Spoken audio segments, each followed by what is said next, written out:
like to call the Board of Adjustment special meeting for Hiawatha Chambers. Time now is at 5:30 p.m. Roll call. Brian Vogel, I'll do this part. Here. David Matthews, Here. Ben Fidler, Here. Mike Freeman, Caleb Farley. Okay. Approval of the agenda for tonight's meeting. Motion. Second.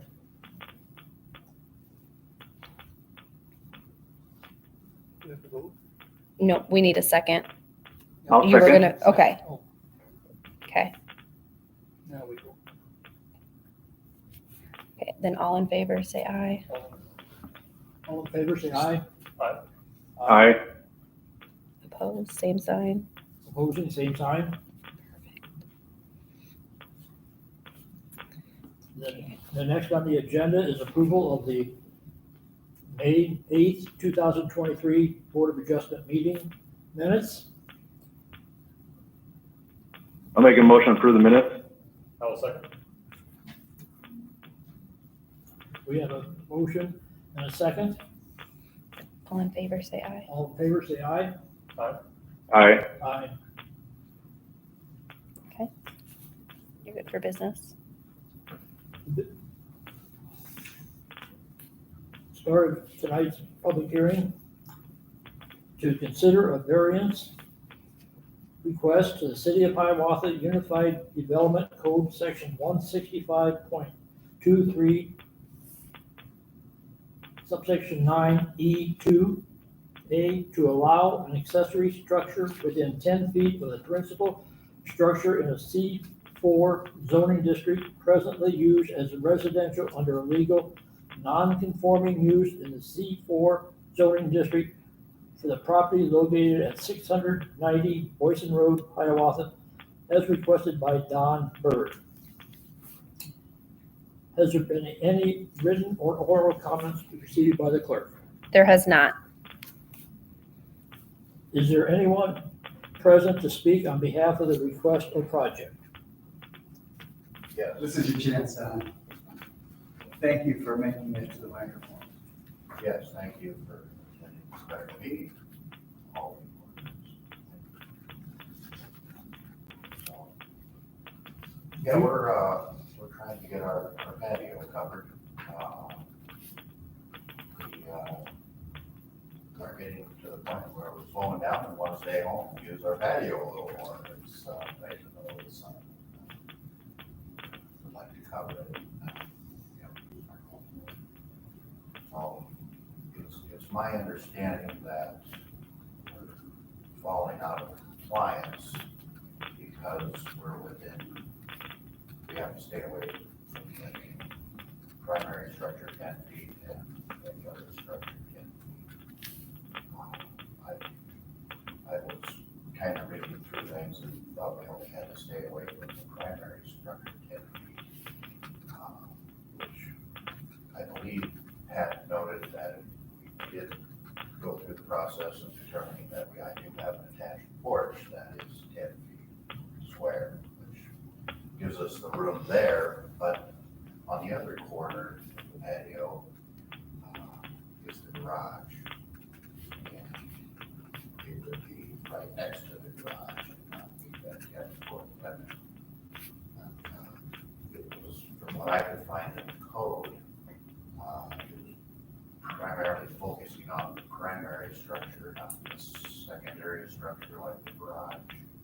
Am I reading that right? Generally speaking, Don, you are correct. It does focus on the primary structure. Usually the problem occurs when the accessory structure is not in the building area.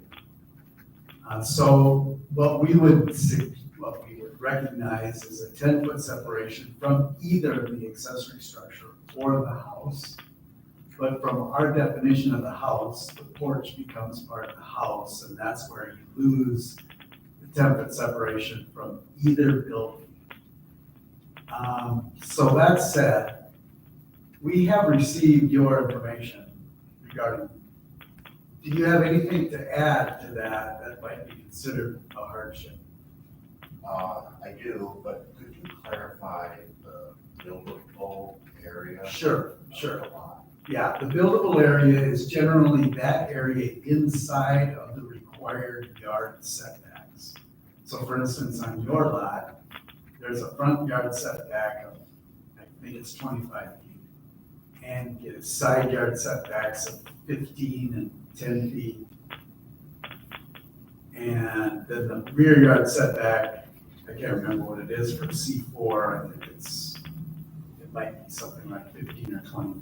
But at any rate, the garage is not inside of that box. It's actually sitting in one of those setback requirements, and that's allowable for an accessory structure that's not attached to the house. Once it becomes attached, then it has to all be included inside of that buildable area. And that's what we're trying to figure out tonight. Okay. Is how to accommodate that density that would be accommodated by a 10-foot separation. And this board is allowed to give a variance for that 10-foot, which is what you've asked for, which is accurate.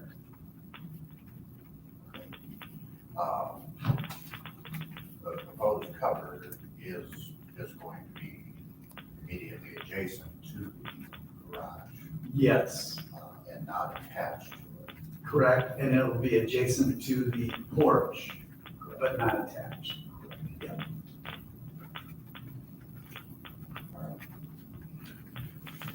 Yes, we, because of the weather, all weather, rain, sun right now, sometimes it makes it difficult to use our porch in the summertime. Rainy events, and having a cover for the patio would be terrific, and it would also help us in cold ones too, as far as inclement weather. One of the things that I recently thought of was we did was shade with the ratio of the east and to the west. It does cover some of the patio area. Was that very, depending on what that year was, which part was no longer shaded. Do you have a picture, or have you, how many trees were lost in the derecho that I don't, it's the trees directly to the east, it's a maple, about half of it was blown out. Does that map include the trees? It should show that. Yes, it does. Those trees those are the trees that are gone. These Thank you, are- Ben, yes.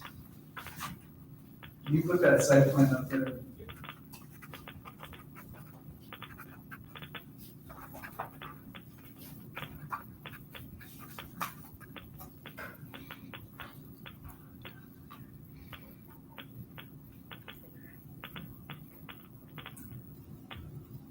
So if you point to the trees to the east of west of the sidewalk, did you lose any of those west of the West. patio? On the west side, we did lose some limbs in the oak tree. But the oak tree is still there. Yes. Okay. The tree is still there. And then over on the east side? Then on the east side, half of that maple blew out. Okay. But the maple is still there. The rest of the maple is still there, Okay. the northern part.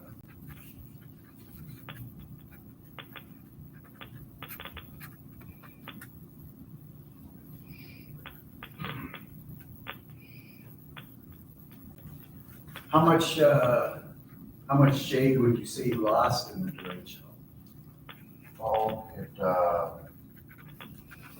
most of the, from the east side, probably,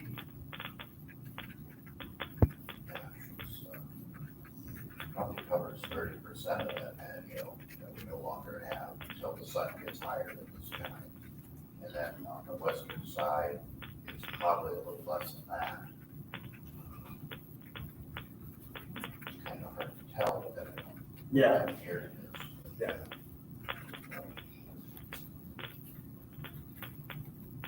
Those limbs were on the east side of the tree, on the oak side, so it'd be a little bit less on the heavy. Okay. Don, was there anything else you wanted to add to your form? You talked about, the hot sun, you talked a little bit about, The patio is a metal structure, it would not cause a fire issue. It's not combustible at all. I've been working on the house. Both the house and the garage have asphalt shingles with aluminum siding. And I really feel the fire hazard there is pretty much non-existent. The structure itself that we're proposing is open on all sides and would have a height of 9-foot clearance with only 4 posts, so you would have full access to the backyard, even with a vehicle. So there's ample space there to get to the backyard. I know that was a concern. Right. Limiting kind of thing. yeah, there's a little bit of a concern with that. And we are proposing a fenced backyard as well, that you have approved. That does have gates as well on the north side of the garage, so we can provide access to the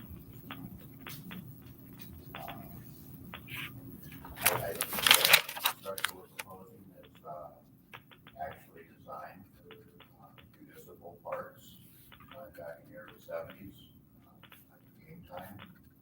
This particular shelter came from Cedar Falls. They're updating their park facilities. They still have these in use in Cedar Falls.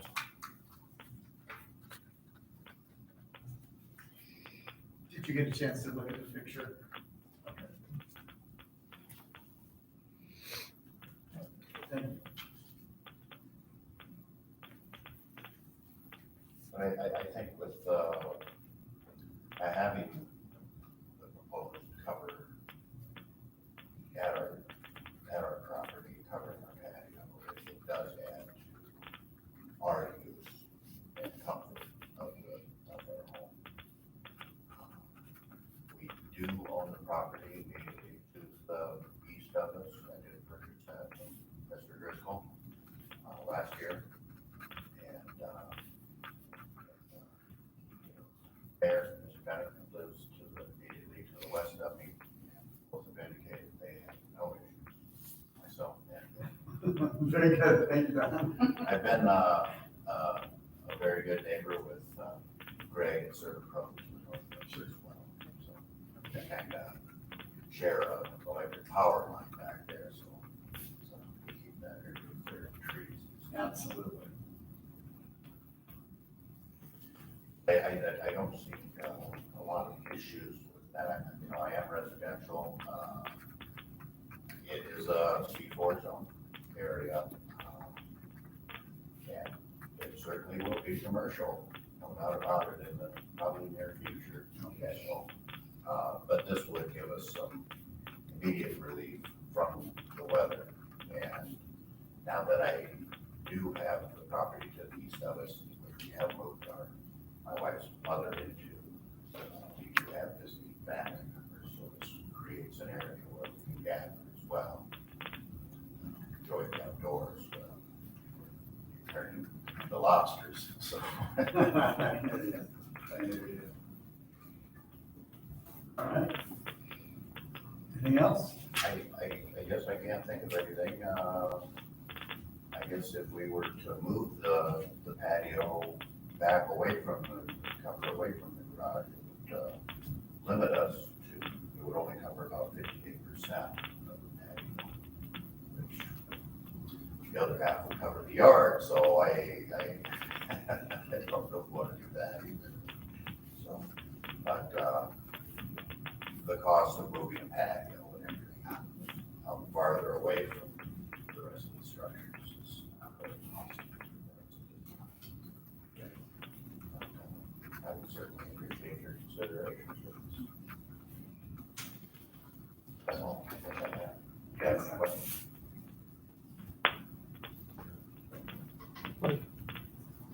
I have no question. Are there questions for other board members?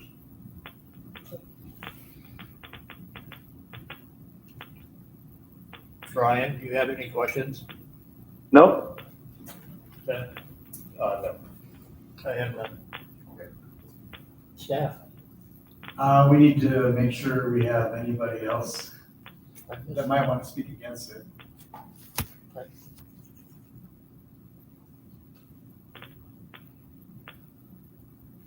Is there anybody in the audience that wishes to speak for or against the proposal?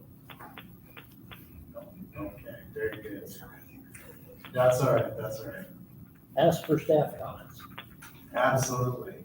Well, as I wrote in the comments, we really don't have what we would really want to signify as a hardship. We do have some things that might look like a hardship. It was all pre-constructed, and we had the derecho, so there has been a loss of use on the patio. Could be considered a hardship. He is in a C4 zone versus a residential zone. Though not a hardship, it is very unique for this particular property. So he does have some circumstances that could warrant consideration. The only other comment I would say is if you're choosing to consider voting for or against, we would like to encourage you to give us a reason why for each one of those votes. And I would remind you that it does take all three of you to vote in favor of the request, which I would say the motion should read, so that we don't have to do multiple votes if the first motion doesn't get passed. So do you have any questions from staff? Can you explain what C4 is versus Sure. a typical residential? A typical residential area will have housing usually next to each other. In this particular case, I think there are only 2 residential lots, well, 3, counting the mayor. Plus, there is one on the other side of Hawkeye Drive, and I'm not sure if that's still residential or used as commercial. But there's a maximum of 4 of them there. The commercial lots usually have a little more density, allow for a little bit more structure. In this particular case, it's on the back side of the home, which you would probably notice, and that's what we would expect in commercial as well. So those would be the unique portions of this particular request.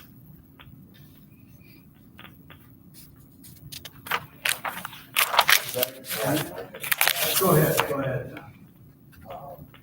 What I also found was in section 165.15 land use regulations, it kind of covers some of the commercial aspects as well as the residential. It looks like it's mentioning both.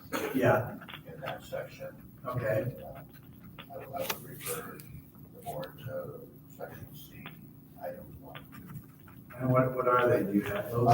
Section 2 or C, accessory uses, which are uses, land uses, which are clearly incidental and subordinate to the principal use of a property and cannot be established unless the principal use is also established. I think we meet all that. Item 1, accessory uses are located on the same zoning lot as the principal building structure or use served, except as otherwise expressly authorized by the provisions of this code. C2, accessory uses contribute to the comfort, convenience, necessity, or benefit of the occupants, employees, customers, or visitors of or to the principal building structure or use served. identifies. Yeah, Covers a absolutely. lot there as far as, I would add to that, Don, and for the board, that a residential use in the C4, generally speaking, a legal non-conforming use cannot be expanded when it's in a zone in which it does not belong. There is an exception for residential uses. Residential uses can be expanded inside of the C4 zone. And the accessories to those can also be expanded. So they don't lose any of their residential use because they're in a C4 zone. Good, I very believe good. it also though, since I am C4, say if the home was damaged, more than 60%, I would not be able to rebuild it in the city. I would have to, I guess, abide by C4 standards. That would be correct. Yeah. Yes, All right, all I had. okay.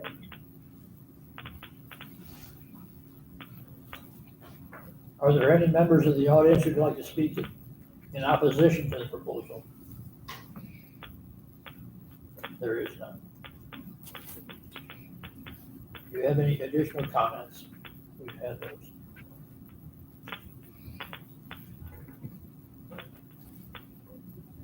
In the hearing? In the hearing. Yes. The end of hearing, 5:51.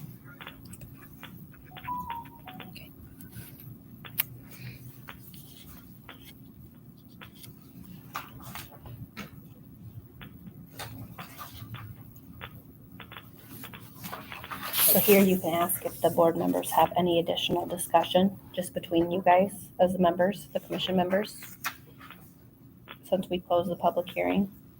And then if not, ask for a motion. Is there any discussion amongst the members? This is the first time. Not for me. This is the first time I've actually had to think about this. Oh, okay. Like, most of them have been pretty straightforward and clear cut.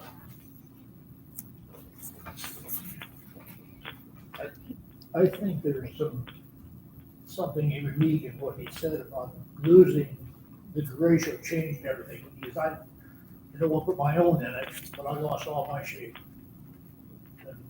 And I understand that.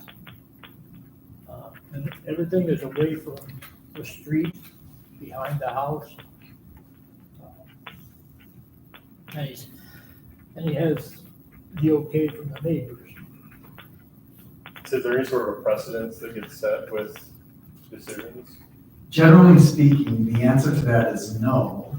The public perception is yes. So, no, we do not use variances as setting precedent.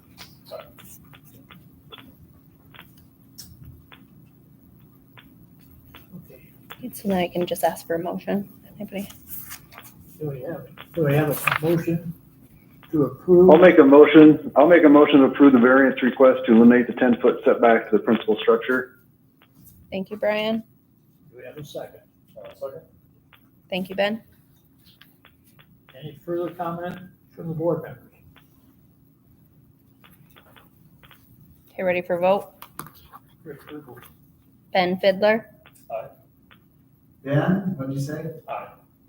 Do you To have a approve? reason? I believe that the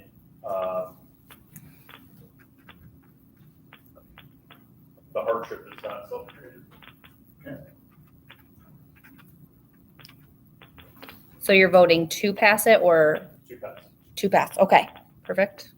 Okay. David Matthews, I vote aye.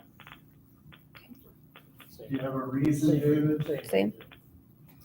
Okay. And then Brian Vogel, I vote nay, because I can only see 2 of the 7 variance standards being met with this request, which are the not detrimental and the not exclusive for gain.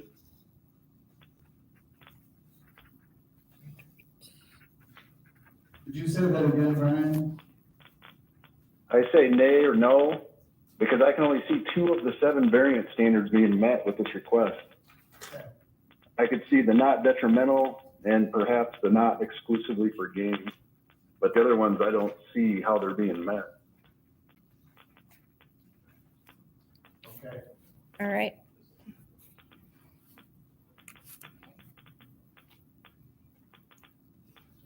So it's So you announced the results. The amount,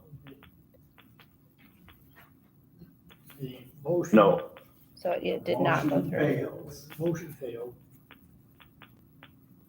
because not all three voted. because not all three voted in favor. Correct. Now, Then ask for a motion to adjourn. Motion to adjourn. I'll make a motion. Okay, thank you, Brian. I will second. Ben, thank you. We have a motion and a second. All in favor, say aye. Aye. Aye. Okay. Aye. 5:55. Thank you. Hey. Bye, Brian. Aye.